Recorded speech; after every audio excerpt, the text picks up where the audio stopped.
Hi guys, back in the workshop again, working on these 4 knives now.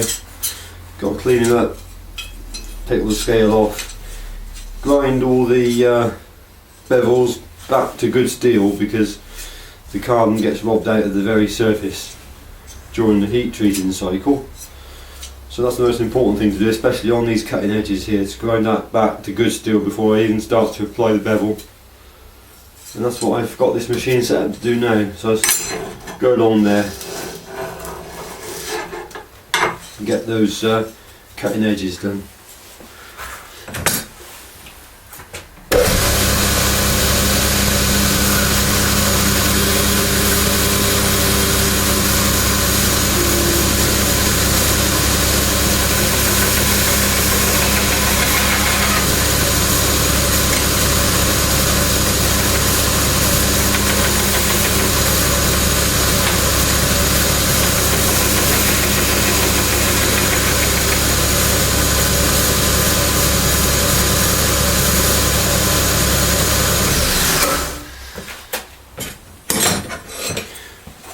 You can see the difference. I don't know how well that's showing up. That one I've just ground the crud from it, and that one there hasn't been touched. So I'm back to good steel there now. Right, well, next operation.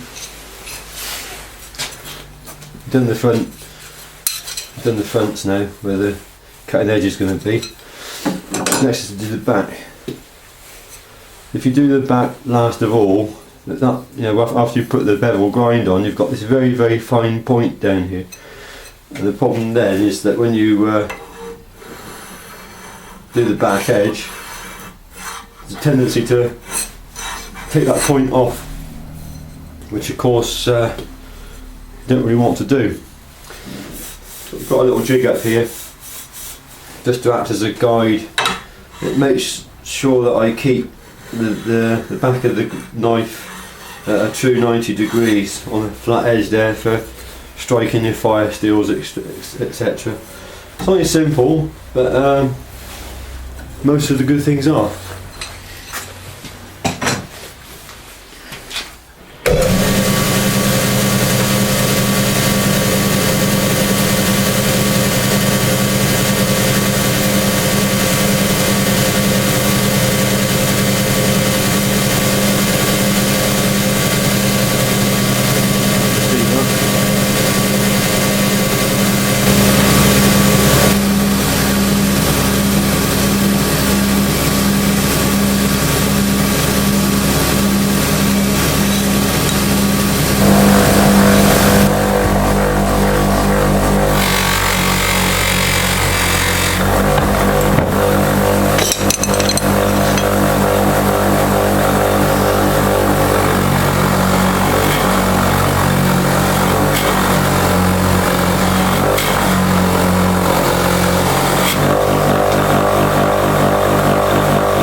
Well, hopefully you can see that that's the back edges of the knives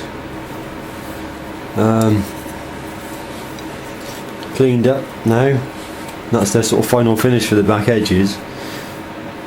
Front edges have been prepared for the final grind to be applied. Next comes just to linish the flats and try to do them, then I can get all the scale off of them before I apply the final grind. As you can see, I've changed over to the flatten this operation of linishing these flats. That just takes off any high spots that there may be in there after heat treat and ensures that the blade is truly flat and straight.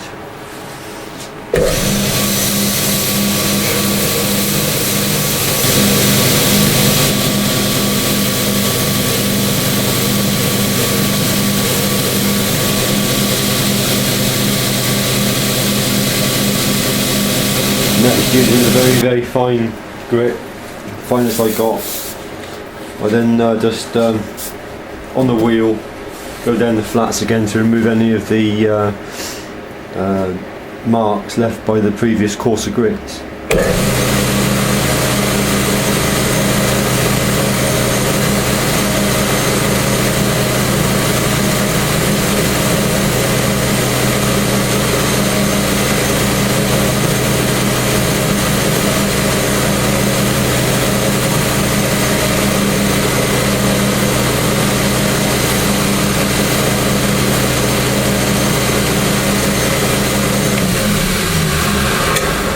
Well, at this stage now I'm set up for final bevel grinding with the platen.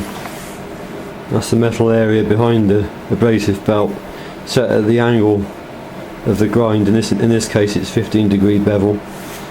I've got a brand new coarse grit belt on. The reason why I always grind with a brand new belt is because the coarse grit new belt will be much cooler running, and therefore it won't overheat what will become the cutting edge. It's crucial that we don't heat this up because we could destroy the temper in that area, which would be disastrous to say the least.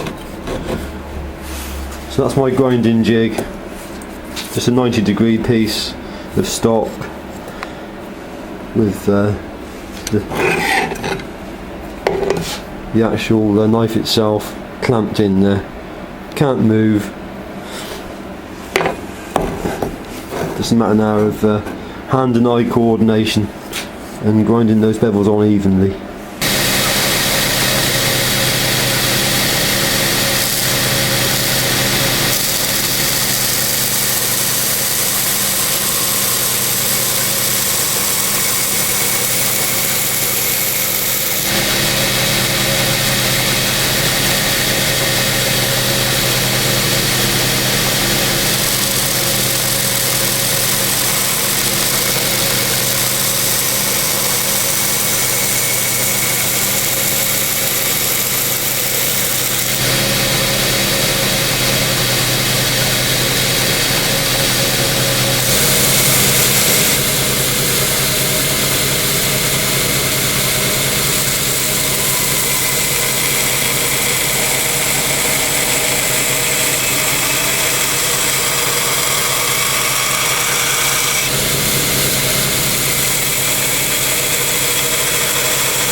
Well, that's the coarse grit grind finish with on this particular knife. I'm looking for evenness and depth of bevel on both sides to be as equal as I can. I'm looking for the tip to be as equal as I can. Not too worried about the plunge lines just yet, so I'll tidy them up at the very last minute. I haven't quite taken it to a cutting edge yet. There's still about half a mil or just a bit less to go yet, but I'll do that with the smoother grits, and then that'll put a nice will make the bevel edge a lot easier to get a mirror on. So that's that one finished. I think that's Kev's knife actually. I've made Kev slightly longer because he's got bigger hands, so he's got a slightly longer handle and a slightly longer blade to balance it out and match it. So there's a ratio, and it's got to be adhered to, otherwise the blade will look unbalanced.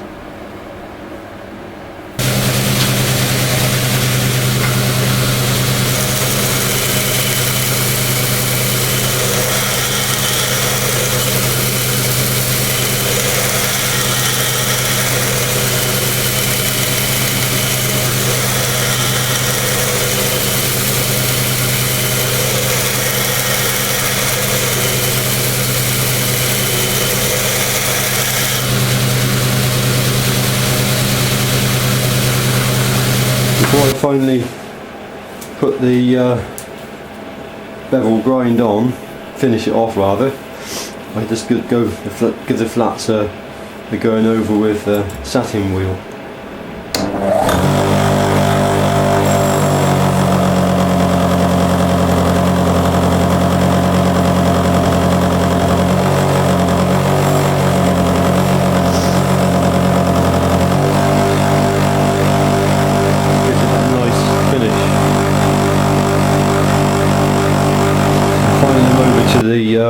The Linisher again with a 600 grit very fine belt on the machine, just to take the scratches out and polish up the bevel.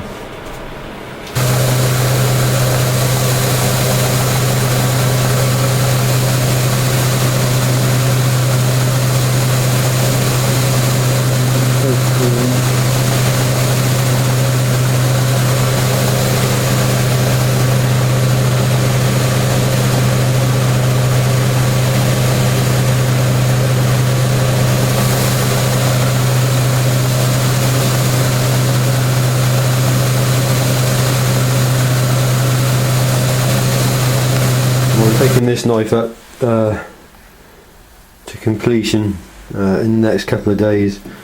I've got some figured Bevel. This is what our RDP project sent me. I used the same wood on Albert's knife. This is what I'm going to use on this knife. This is going to be Kevin's knife.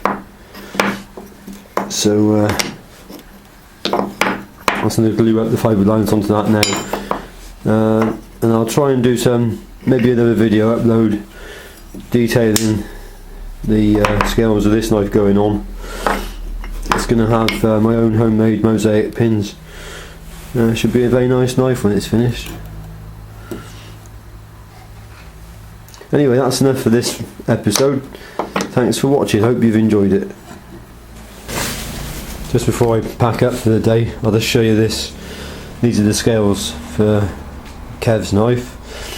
You see two-part epoxy. I'm using this brand of epoxy here. It's slow setting. It'll take a good 18 hours before that's well, not even fully cured. 24 hours, 36 hours before it's fully cured. But I'll be able to work with that tomorrow morning, and then tomorrow I'll shape these scales to fit on the knife. Just got to clamp them up now. As you can see, we might just see scored the surfaces to give the epoxy a key. These aren't going to come off, so I'll just clamp them up now. I'll show you how I do that. There we are, all clamped up. Just used G clamps, as you can see, and clamped them to a piece of flat aluminium. It's quite thick, mind. And you can see the epoxy's squeezed out of the sides. Just a matter now of waiting about a day, and then I'll remove those and attach them to the knife. And one last thing before I forget, Damian in Spain, this is your knife I finished for you. You've got matching fire steel with elasticated shot cord and a golf ball end on it. And there's the knife I built for you. It's I think it's bird's eye maple actually. Come out quite nice. Homemade mosaic pins.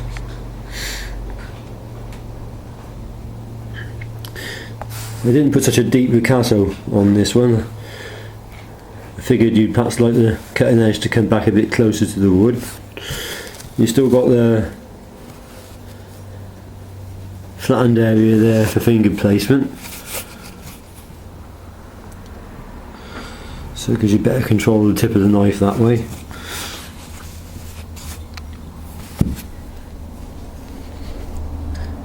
So that's your knife, Damien. I hope you like it. You've got red fibre liners. They're a nice Coke bottle shape handle for you.